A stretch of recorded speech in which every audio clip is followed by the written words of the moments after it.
Hello everyone, welcome to Edureka. तो जैसे कि आप लोग 8th क्लास में पढ़ के आए हो नंबर्स, पर आज हम उसको थोड़ा सा एक्सपैंड करें। तो बच्चों, आज हम क्या करने वाले हैं? आज हम पढ़ेंगे number systems. It is the very first chapter of your 9th class. तो आज हमारा टारगेट क्या होगा? आज हम ये समझने वाले हैं कि नंबर सिस्टम्स होता क्या है और धीरे धीरे हम ये पूरा चैप्टर कवर करेंगे। आपको बस रेगुलर रहना है, पढ़ते रहना है और क्वेश्चंस करते रहना है। सो लेट्स सी कि हम इसमें क्या क्या कवर करने वाले हैं। पहले हम देखेंगे नंबर सिस्टम होता क्या है, ठीक है, कौन से नंबर्स होते हैं। देन हम पढ़ेंगे नंबर लाइन के बारे में। हमने ऑलरेडी पढ़ा है नंबर लाइन क्या होता है। हम सीखेंगे इसमें नंबर्स कैसे रिप्रेजेंट करते हैं, रैशनल नंबर्स क्या होते हैं, इरैशनल नंबर्स क्या होते हैं, और इन्हीं रैशनल एंड इरैशनल नंबर्स को हम नंबर लाइन पर कैसे रिप्रेजेंट करते हैं। नाउ लेट्स सी, अगर हमें नंबर्स को क्लासिफाई करना हो तो हम कैसे करेंगे? मैं आपसे पूछती हूँ कि आपसे कोई भी पूछता है कि नंबर्स होते क्या हैं, तो हम जनरली क्या बोलते हैं? नंबर्स क्या हैं? 1 2 3 4 एंड सो ऑन। तो ये जो हम नंबर्स बोलते हैं, ये बेसिकली क्या होते हैं? हमारे नेचुरल नंबर्स। इन्हें हम क्या बोलते हैं? Natural numbers. पर ये नेचुरल नंबर्स होते कितने हैं, या जो हमारे नेचुरल नंबर्स भी नहीं, जो हमारे नॉर्मल नंबर्स हैं, वो कितने होते हैं? अब मैं आपसे पूछती हूँ, मुझे कोई भी सबसे बड़ा नंबर बताओ जो आपको पता है। लेट्स से आप कहते हो 5 7 1 4 9 0 3 2 5 8 9। आपने मुझे ये नंबर बताया कि ये सबसे बड़ा नंबर है। पर अगर इस नंबर में मैं 1 ऐड कर दूं तो ये उससे बड़ा नंबर बन जाएगा। ये उससे बड़ा नंबर बन जाएगा, राइट?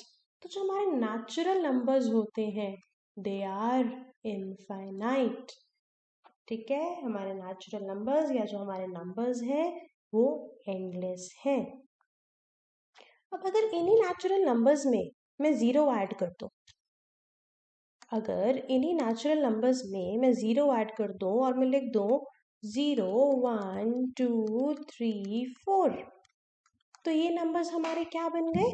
ये नंबर्स बन गए हमारे होल नंबर्स। इन्हें हम क्या कहते हैं? Whole numbers. जब हमने जीरो ऐड कर दिया नेचुरल नंबर्स में तो हमारे होल नंबर्स बन गए। अब अगर मैं इन्हीं होल नंबर्स में क्या करूं, इन्हीं होल नंबर्स में अगर मैं नेगेटिव नंबर्स ऐड कर दूं, -3 -2 -1 0 1 2 3 4 एंड सो ऑन। अब जब होल नंबर्स में मैंने नेगेटिव नंबर्स भी डाल दिए तो ये हमारे कौन से नंबर्स बन गए? इन्हें हम कहते हैं इंटीजर्स।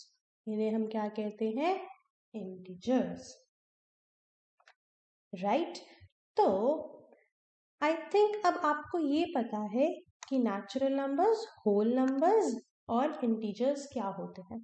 और हम छोटी क्लासेस में ये भी पढ़ते आए हैं कि फ्रैक्शंस क्या होते हैं।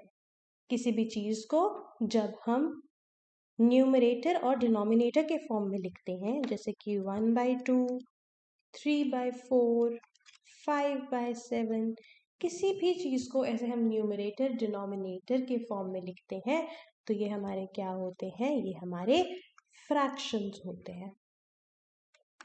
अब अगर मैं इंटीजर्स में फ्रैक्शंस डाल दूं, जब हमने इंटीजर्स लिखे थे इसी में ही मैं अपने फ्रैक्शंस ऐड कर देती हूँ, -3 -1 0 2 4 5/6 7/8 एंड सो ऑन।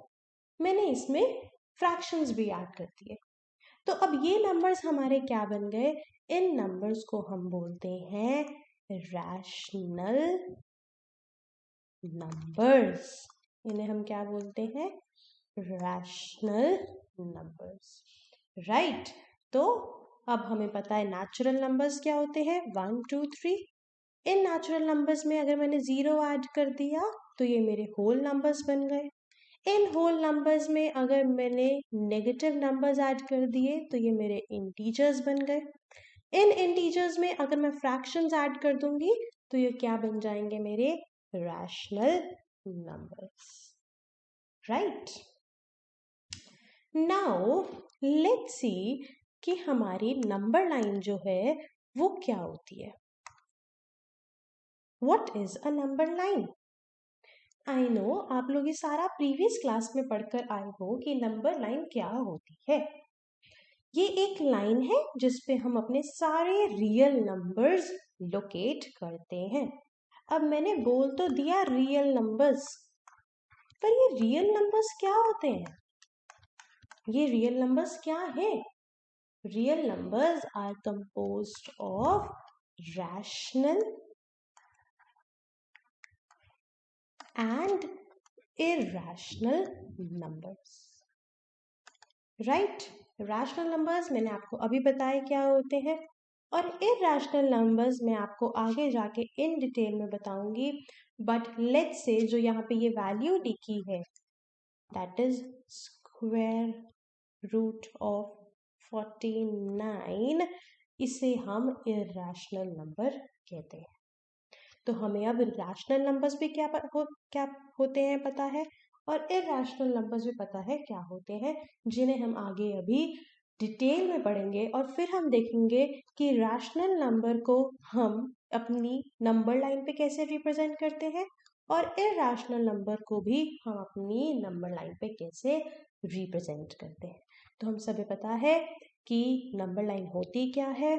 जो हमारी इस साइड है, हम यहाँ पे सारे अपना पॉजिटिव इंटीजर्स रखते हैं, और ये इन्फिनिटी तक जाती है, क्योंकि हमने अभी पढ़ा कि नंबर्स एंडलेस है, इनफाइनाइट नंबर्स होते हैं। जो जीरो है हमारा, it is neither positive nor negative, और हम इस साइड हमारे सारे नेगेटिव इंटीजर्स आते हैं, और ये भी हमारे एंडलेस हैं, राइट। तो अब हमें पता है नंबर्स को क्लासिफाई कैसे किया जाता है। We have learned how to classify numbers, and now we know what is a number line, right? Now let's discuss in detail कि rational numbers क्या होते हैं। We define rational numbers as a number if it can be written in the form of P by Q, where P and Q are integers and Q is not equal to 0. अब इसका मतलब क्या है? ये है कि जब भी हम किसी भी नंबर को न्यूमरेटर एंड डिनोमिनेटर की फॉर्म में लिख सकते हैं तो इसे हम रैशनल नंबर कहते हैं। नाउ अगर एक नंबर है 3/4, 1/2, 6/7, तो इन नंबर्स को हमने न्यूमरेटर एंड डिनोमिनेटर और p बाई q की फॉर्म में लिख दिया, तो ये हमारे रैशनल नंबर्स हो गए। और साथ में ही क्या लिखा है कि q is not equal to 0। अब इसका एक लॉजिकल आंसर मैं आपको देती हूँ। लेट्स से कहीं पे भी लिखा है 2/1, इसका मतलब क्या हुआ? इसका मतलब हुआ कि कोई भी चीज लेट्स से 1 सेंटीमीटर की है या कुछ भी यूनिट है 1 है, उसको आपको 2 पार्ट्स में डिवाइड करना है। तो हमने 1 सेंटीमीटर को 2 पार्ट्स में डिवाइड कर दिया। तो 2/1 इज इक्वल टू कि 1 को आपको 2 पार्ट्स में डिवाइड करना है। अब अगर कहीं ये लिखा हो 2 डिवाइडेड बाई 0, आप किसी भी जीरो वैल्यू को कैसे पार्ट्स में डिवाइड कर सकते हो? ठीक है, ये तो कोई सेंस ही नहीं है। तभी यहाँ लिखा है कि Q शुड नॉट बी 0, कि किसी भी जीरो वाली वैल्यू को हम पार्ट्स में डिवाइड नहीं कर सकते, इसीलिए हमारा जो Q है वो 0 नहीं होना चाहिए। Now let's see the examples. अब यहाँ पे लिखा है 10। क्या जो ये 10 है ये p बाय q के फॉर्म में है? बिल्कुल है, इट इज। अगर मैं 10 को 10 बाय 1 भी लिख दूं तो it is 1 and the same thing. तो इसको मैंने p बाय q की फॉर्म में लिख दिया, तो ये भी मेरा एक रैशनल नंबर बन गया। -52/1 लिख दो p बाय q की फॉर्म में, ये भी मेरा रैशनल नंबर है। और 7/4 तो p बाय q की फॉर्म में ऑलरेडी है, तो ये भी मेरा रैशनल नंबर है। राइट। अब है a rational number p by q will be in its simplest form if p and q are co-prime integers and q is not equal to 0. पर अब ये जो co-prime लिखा है ये क्या होता है? What is a co-prime? इसका मतलब है when the only common factors, अब किसी भी चीज के जो फैक्टर्स होते हैं, ठीक है, लेट्स से 4 और 7, 4 के फैक्टर्स क्या है? 4 किस किस से मल्टीप्लाई हो सकता है? 1 से, 2 से, 4 से।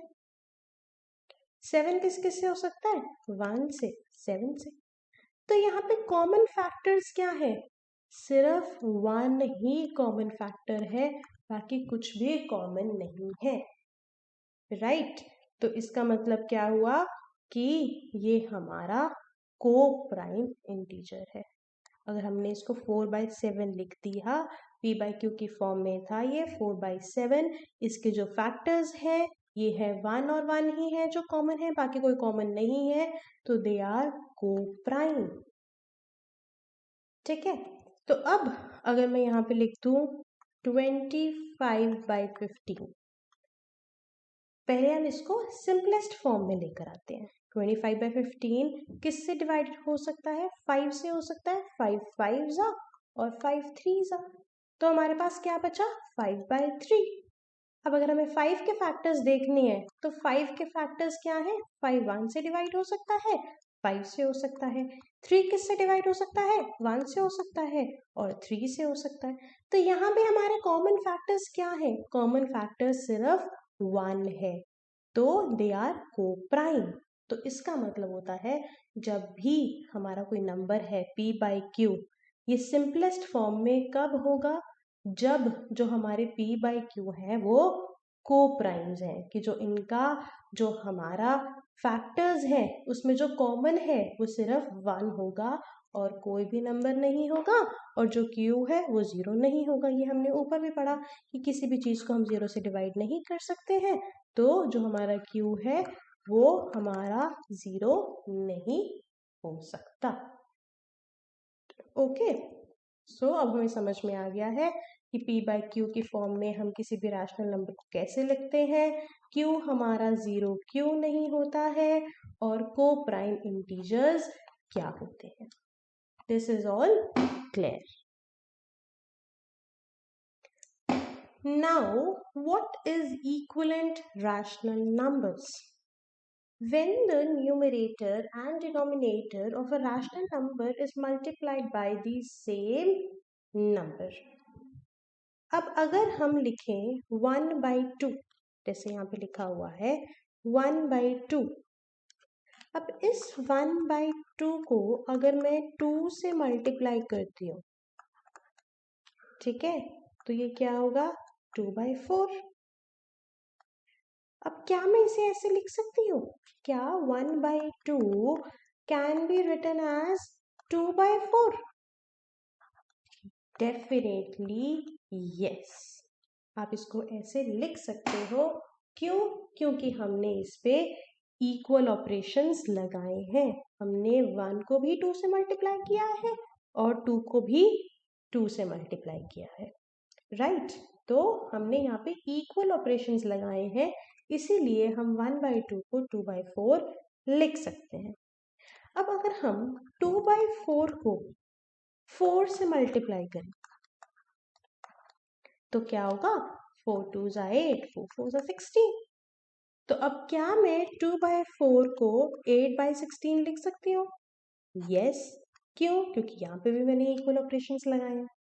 अब इसी 8/16 को अगर मैं मल्टीप्लाई करूंगी 4 से, ठीक है, अगर मैं इसको 4 से करूंगी या लेट्स से 2 से करूंगी, मतलब आपको ऊपर भी और नीचे भी सेम ऑपरेशंस लगाने, ठीक है। लेट्स से यहाँ पे मैंने फिर से इनको 2 से मल्टीप्लाई कर दिया, ठीक है, तो उससे क्या होगा 16 और यहाँ आ जाएगा 32। यहाँ पे भी मैंने इक्वल ऑपरेशंस लगा दिए, तो क्या मैं 8/16 को 16/32 लिख सकती हूँ? बिल्कुल लिख सकती हूँ। अब क्या 1/2 इज इक्वल टू 16/32? यस, मैंने जब 1/2 को 16 से मल्टीप्लाई किया तो ये क्या आया 16/32। यहाँ भी मैंने इक्वल ऑपरेशंस लगाए थे, ठीक है। So I hope this is understood कि जब हमने इक्वल ऑपरेशंस लगाए तो हम किसी भी चीज को ऐसे लिख सकते हैं, it is multiplied by the same number. हमें न्यूमरेटर और डिनोमिनेटर को एक सेम नंबर से मल्टीप्लाई करना है, तो ये हमारे क्या होते हैं equivalent rational numbers. Now how do we represent equivalent rational numbers on a number line? अब हमने पढ़ा था कि हम ये देखेंगे कि हम रैशनल नंबर्स को नंबर लाइन पे कैसे रिप्रेजेंट कर सकते हैं। तो लेट्स सी कि हम रैशनल नंबर्स को कैसे रिप्रेजेंट कर सकते हैं। अब कोई भी रैशनल नंबर होता है, हमने पढ़ा था वो किसकी फॉर्म में होना चाहिए, वो p/q की फॉर्म में होना चाहिए। तो मेरे पास एक नंबर है 1/2 या कह लो 1/4। अब क्या मैं 1/4 को 0.4 लिख सकती हूँ? या मैं जो ये 1 है यहाँ पे 0 है, 0 to 1, और हमने क्या करना है इसको डिवाइड करना है, ठीक है। तो हमें लोकेट करना है 0.4, तो यहाँ पे कहीं 0 और 1 के बीच में आएगा 0.4, तो मैंने यहाँ लोकेट कर दिया 0.4। अब लेट्स से मेरे पास एक और नंबर है 5/6, ठीक है, 5/6 है, तो इसको हम कहीं रिप्रेजेंट कर देंगे जहां पे भी नंबर, इसको पहले हम सिंपलेस्ट फॉर्म में लेकर आएंगे, ठीक है, और फिर हम इसको लोकेट कर देंगे। अब ऐसे ही कोई भी हमारे पास नंबर होगा तो हम उसको ऐसे रिप्रेजेंट कर सकते हैं, ठीक है। पर अगर मेरे पास, हम बात कर रहे हैं, ये तो हमने बात कर दी कि हमारे पास कोई भी एक रैशनल नंबर है तो हमने उसको रिप्रेजेंट करके दिखा दिया। पर नाउ लेट्स से मेरे पास एक इक्विवेलेंट रैशनल नंबर है, मेरे पास लिखा हुआ है 3/10 is equal to 9/30 is equal to 27/30। मेरे पास ये गिवन है, ये हमारा क्या होता है इक्विवेलेंट रैशनल नंबर है। पर ये क्या इक्विवेलेंट है? अगर मैं 3 को 3 से मल्टीप्लाई करती हूँ और 10 को 3 से मल्टीप्लाई करती हूँ तो इट गिव्स मी 9/30। तो यस 3/10 इज इक्वल टू 9/30। अब इसको मैं फर्दर 3 से मल्टीप्लाई करती हूँ तो इट गिव्स मी 27 यहाँ पे 30 नहीं आएगा, यहाँ 90 आएगा। तो क्या ये हुआ? तो ये भी हमारा एक रैशनल नंबर हुआ। तो अब हम इसे कैसे करेंगे अपनी नंबर लाइन पे रिप्रेजेंट? हमने अभी पढ़ा था कि सिंपलेस्ट फॉर्म में कैसे लेके आते हैं नंबर्स को, तो बस हम उस रैशनल नंबर को उसकी सिंपलेस्ट फॉर्म में ले आएंगे। तो अब मेरे पास अगर 9/30 है तो इसकी सिंपलेस्ट फॉर्म क्या हुई 3/10। 3 के फैक्टर्स क्या हैं 1 और 3, 10 के फैक्टर्स क्या हैं 1 2 5 10, पर इसमें कॉमन क्या है सिर्फ 1 ही कॉमन है, तो इसका मतलब कि 3/10 अपनी सिंपलेस्ट फॉर्म में है। और 3/10 को मैं 0/0.3 लिख सकती हूँ, और 0.3 कहाँ होगा 0.4 के बिल्कुल साइड में। तो मैं इसको भी नंबर लाइन पे रिप्रेजेंट कर सकती हूँ। ये मेरी वैल्यू है 0.3। राइट, तो हमें क्या करना है, हमें सिर्फ उस जो हमारा इक्विवेलेंट रैशनल नंबर है उसे उसकी सिंपलेस्ट फॉर्म में लेकर आना है और फिर हम उसको इजीली अपनी नंबर लाइन पे रिप्रेजेंट कर देंगे। तो नाउ वी नो कि जो हमारा रैशनल नंबर्स है उसे हम अपनी नंबर लाइन पे कैसे रिप्रेजेंट कर सकते हैं और जो हमारे इक्विवेलेंट रैशनल नंबर्स हैं उसे भी हम अपनी नंबर लाइन पर कैसे रिप्रेजेंट कर सकते हैं। Now, let us solve these questions to understand the concepts even better. The question 1 is, find 6 rational numbers between 3 and 4. अब हमारे पास दो नंबर्स हैं 3 और 4 और इसके बीच में हमें 6 rational numbers ढूंढने हैं। Now, how can we do that? हमें पता है एवरेज क्या होता है, it is basically the middle. अगर हम 3 और 4 की बात करें तो इसके मिडिल में जो होगा वो इसकी एवरेज होगी, which would be 3 + 4 divided by 2, which would be 3.5। पर ये तो हमारे पास एक ही नंबर हुआ, हमें 6 रैशनल नंबर्स निकालने हैं। ठीक है, अब हमने 3 और 4 के बीच में देखा, हमारे पास नंबर है 3, हमें एक रैशनल 6 रैशनल नंबर्स निकालने हैं, 1 2 3 4 5 6 और 4। तो इसके बीच में हमें 6 नंबर्स निकालने हैं। तो हमने क्या किया, हमने 3 और 4 का मिडल देखा, तो मिडल हमारी क्या होती है, एवरेज होती है। ठीक है, विच इज इक्वल टू, अगर हमें एवरेज देना है, मिडल लेना है, तो हम उन नंबर्स को ऐड करेंगे, डिवाइड बाई 2 करेंगे तो हमारे पास उसकी एवरेज आ जाएगी। तो लेट्स से हमारे पास एक नंबर आ गया 3.5, पर अभी तो हमें और नंबर्स भी ढूंढने हैं, हमें 6 नंबर्स ढूंढने हैं। तो हम क्या करेंगे, हम 3 और 3.5 के एवरेज भी निकाल सकते हैं। हमने क्या किया, 3 + 3.5 डिवाइडेड बाई 2 कर देंगे, तो हमारे पास एक नंबर निकल आएगा, वो हम इन दोनों का मिडल है तो वो हम यहाँ लिख देंगे। ठीक है, फिर हमने क्या किया, जो यहाँ पे नंबर आया था तो उसको फिर से हमने उसकी एवरेज निकाल दी इन दोनों के बीच में, तो वो नंबर यहाँ आ गया। ठीक है, फिर हमने क्या किया, हमने दोबारा से जो ये नंबर आया था हमारा, ठीक है, +3.5 कर दिया, इसकी एवरेज निकाल दी, तो हमारे पास ये नंबर आ गया। फिर से हमने क्या किया, हमने 3.5 और 4 के बीच का नंबर निकाल लिया, वो हमने यहाँ लिख दिया, इनके बीच का नंबर। अब जो ये आया था हमारे पास, दिस +4 और इसकी एवरेज निकालती तो जो नंबर आया वो यहाँ लिख दिया। हमने बेसिकली क्या किया, हमारे पास जितने भी नंबर आ रहे थे उनके बीच का एवरेज निकाल के हम लिखते गए, तो ये हमारे क्या आ गए, ये हमारे 6 रैशनल नंबर्स आ गए between 3 and 4। Very simple it is, हमने सिर्फ क्या किया, हमने उसका बीच का नंबर निकाल दिया, हमने एवरेज निकाल दी, हमने उसका मिडिल नंबर निकाल दिया, और जो मिडिल नंबर आया उसके साथ फिर जो नंबर था हमने फिर उसकी एवरेज निकाल दी। तो इससे हमारे पास क्या आ गए, इससे हमारे पास 6 रैशनल नंबर्स आ गए। ठीक है, moving on to question 2, insert 100 rational numbers between -3/13 and 9/13।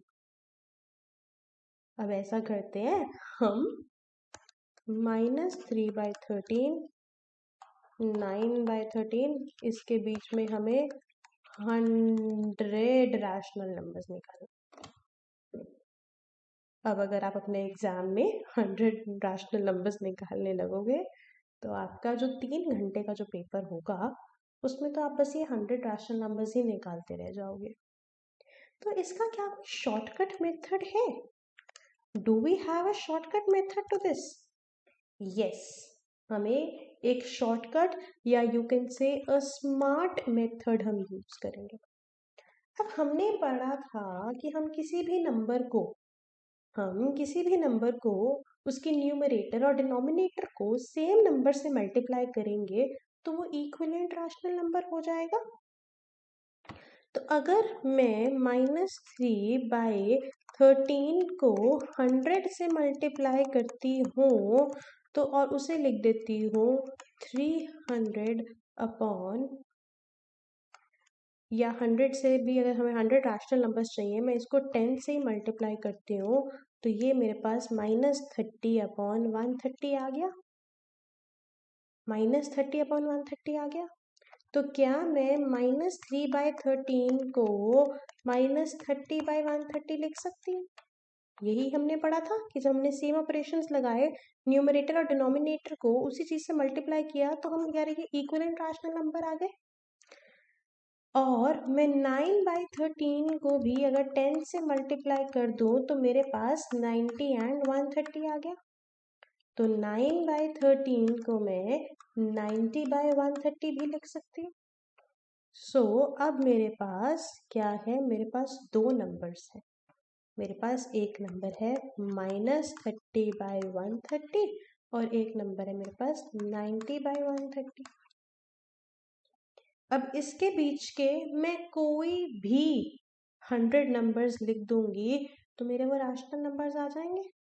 इनके बीच में से कोई भी 100 नंबर्स उठा लो। -29/130, ठीक है, -28/130, -1/130, 1/130, 2/130। तो ऐसे 90 -30 से 90 के बीच में जितने भी नंबर्स हैं उनमें से मैं कोई भी 100 नंबर्स उठाकर लिख सकती हूँ। तो यहाँ पे हमने अपनी स्मार्टनेस क्या दिखाई? हमने इक्विवेलेंट रैशनल नंबर्स निकाल लिए, क्योंकि हमने पढ़ा था कि हम उसको जब सेम नंबर से मल्टीप्लाई करेंगे तो हम उसको उस फॉर्म में भी लिख सकते हैं। तो सिंपली बस हमारे पास दो नंबर्स आ गए और हमने उसके बीच के 100 रैशनल नंबर्स निकाल दिए।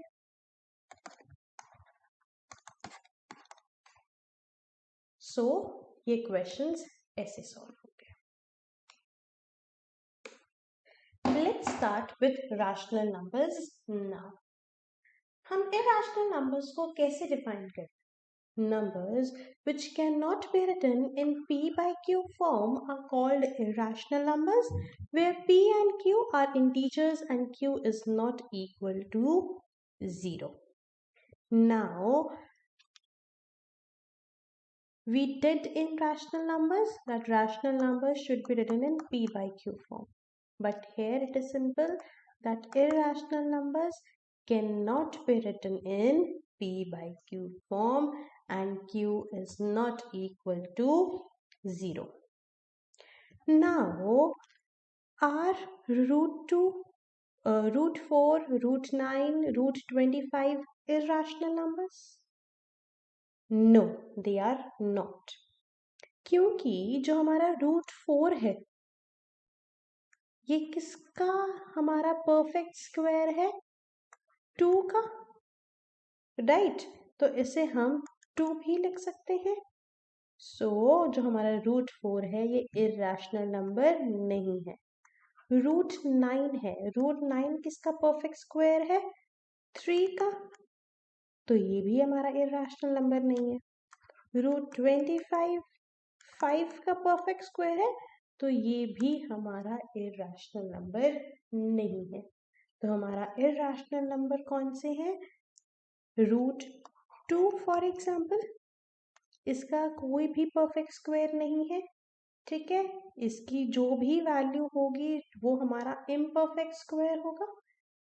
रूट 3 हो गया, ये हमारा इम्परफेक्ट स्क्वायर है। रूट 7 इम्परफेक्ट, इसका कोई भी परफेक्ट स्क्वायर नहीं है। रूट 11 एंड ऐसे जो भी जिनका परफेक्ट स्क्वायर नहीं होगा वो हमारे इरेशनल नंबर्स होंगे। अब यहाँ पे पाई लिखा है, पाई हमारा इरेशनल नंबर है। कैसे? पाई की वैल्यू तो हमें पता है 22/7 होती है, पर जो ये वैल्यू है this is not the exact value, it is the approximate value.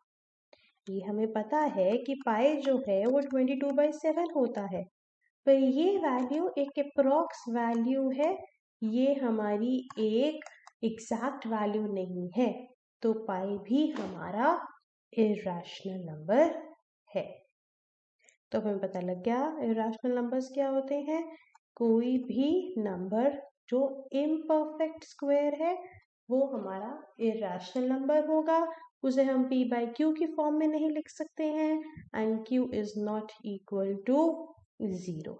जो हमारे नंबर्स हैं जिनका परफेक्ट स्क्वायर होगा वो हमारे इरेशनल नंबर्स नहीं होंगे। I hope it is clear to you all. Now we talk about कि हम irrational numbers को नंबर लाइन पे कैसे रिप्रेजेंट करेंगे। We learn how to represent irrational numbers on a number line. अब जो हमारा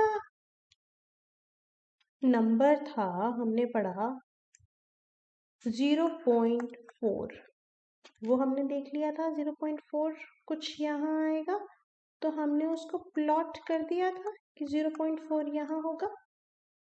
अब मेरे पास नंबर है इरेशनल नंबर √2, मैं उसको कहाँ प्लॉट करूँगी?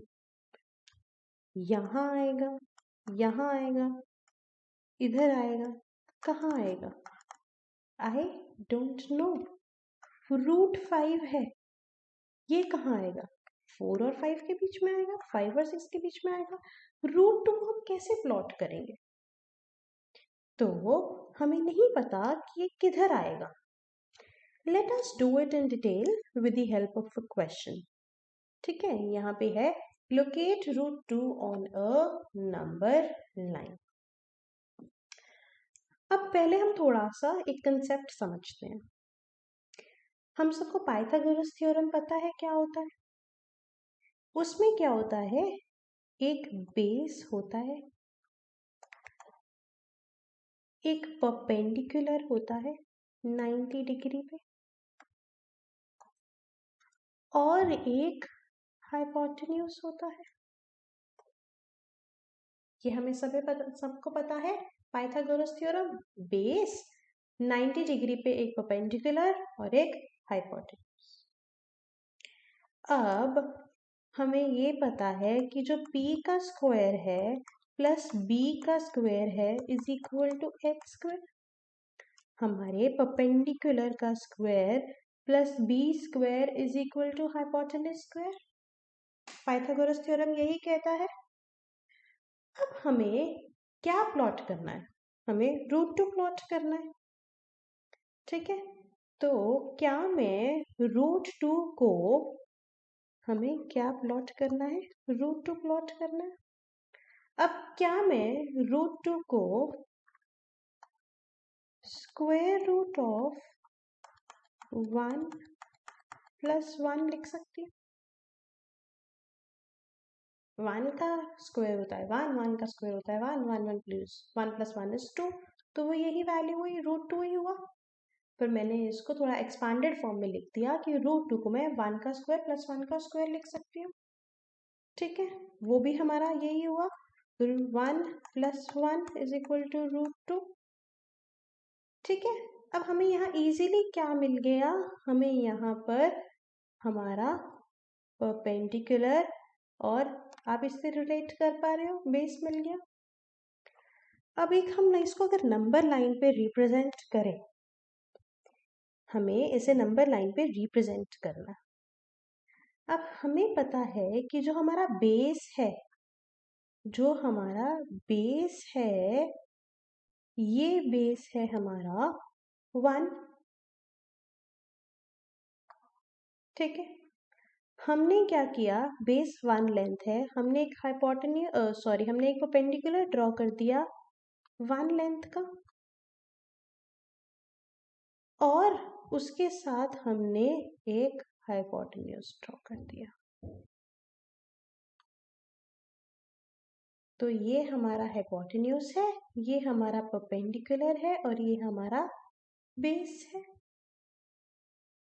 अब हमने क्या करना है, हमारे पास ये वैल्यूज थी, हमारे पास परपेंडिकुलर था और हमारे पास बेस था। हमने 1 सेंटीमीटर और 1 यूनिट का बेस बना दिया, 1 यूनिट का परपेंडिकुलर बना दिया और उसके एडजॉइनिंग हमने उसका हाइपोटेन्यूज बना दिया। Now what do we have to do is we'll take a compass. ठीक है, हम एक कंपास लेंगे, कंपास की जो पॉइंट होता है यहाँ रखेंगे और जो उसका पेंसिल जहाँ पे होती है हमारी, वो हम उसको यहाँ रखेंगे। अब हम उससे क्या ड्रॉ करेंगे, हम ड्रॉ करेंगे एक कर्व। हमारे पास एक ऐसा कर्व आ जाएगा with the help of a compass. तो जो यहाँ पे पॉइंट आया तो वो 0 से यहाँ तक मेरे पास क्या आ गया, √2। मेरे पास क्या वैल्यू आ गई, √2 की वैल्यू आ गई। राइट, अब हम इसको एक बार दोबारा समझते हैं कि हमने क्या किया।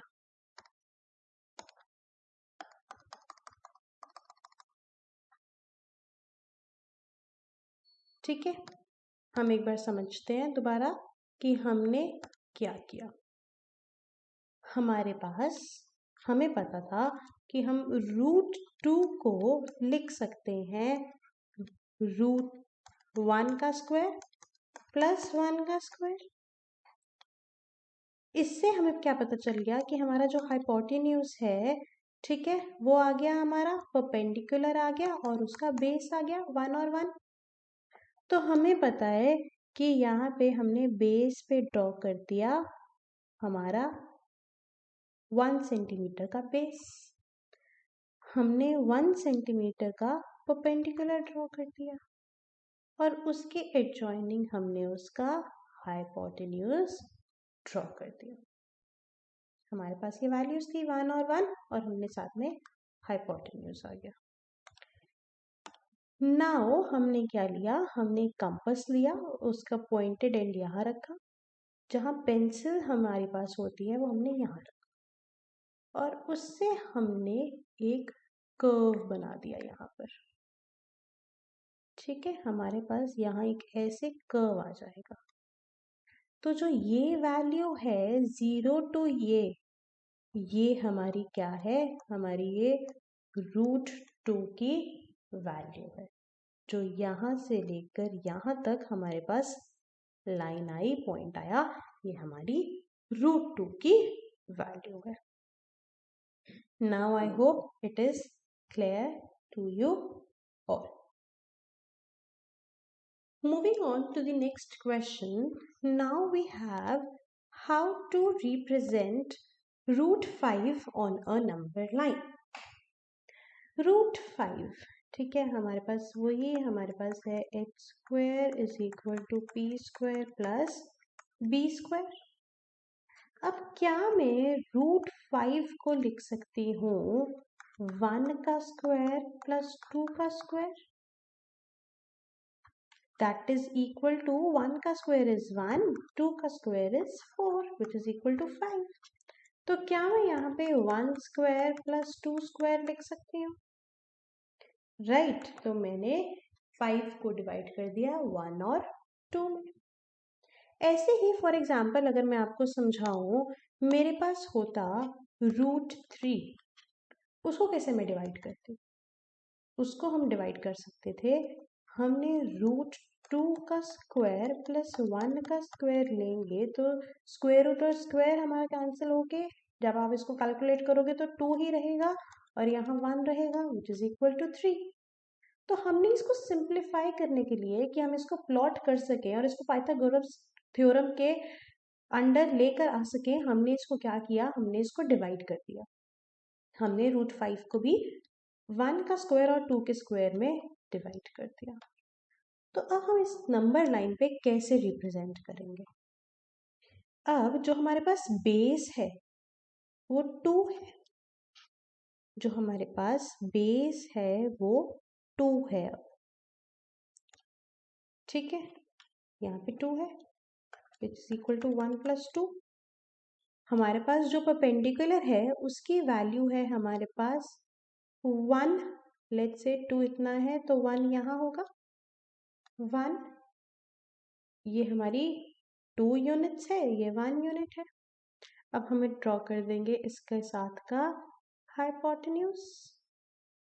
हमारे पास हाइपोटेन्यूज भी आ गया, तो इसकी वैल्यू 2 है, इसकी वैल्यू 1 है, और यहाँ पे रूट की वैल्यू है 5।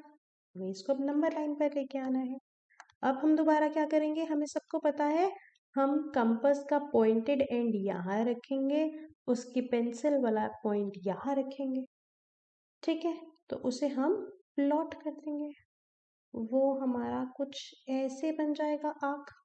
जब हम अपना कंपास यहाँ रखेंगे तो हमारा जो पॉइंट है वो यहाँ टच करेगा, तो जो हमारी √5 की वैल्यू है वो हमारी वैल्यू यहाँ से यहाँ इस पॉइंट तक आएगी। ठीक है, so now I hope it is clear to you all.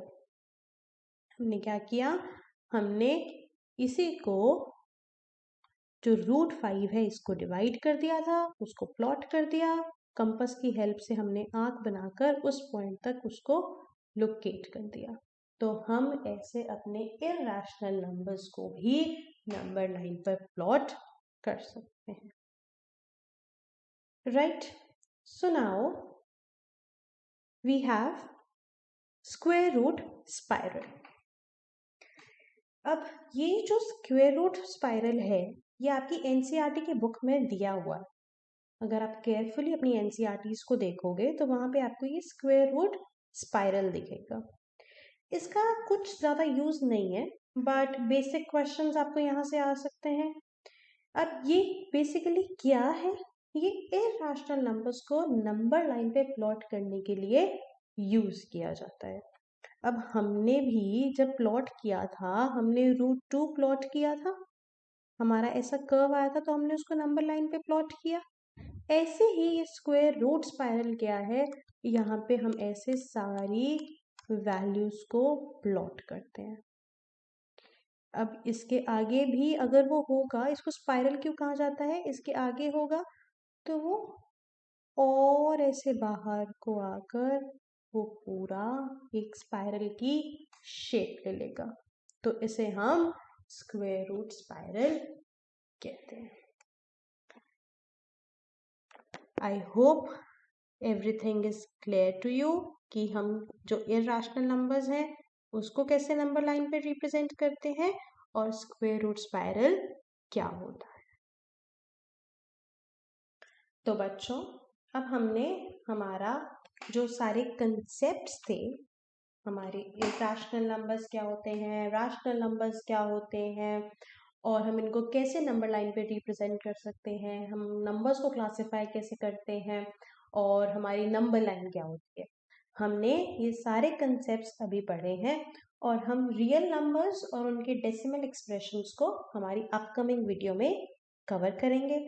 तब तक you can go to our app or our website for detailed notes and more videos, topic-wise tests for this chapter. You can understand the concepts in depth. You can also unlock all the videos, documents and tests of class 9 with the EduRev Infinity plan to ace your exam at less than ₹100 per month. Thank you, and I will see you in the next video.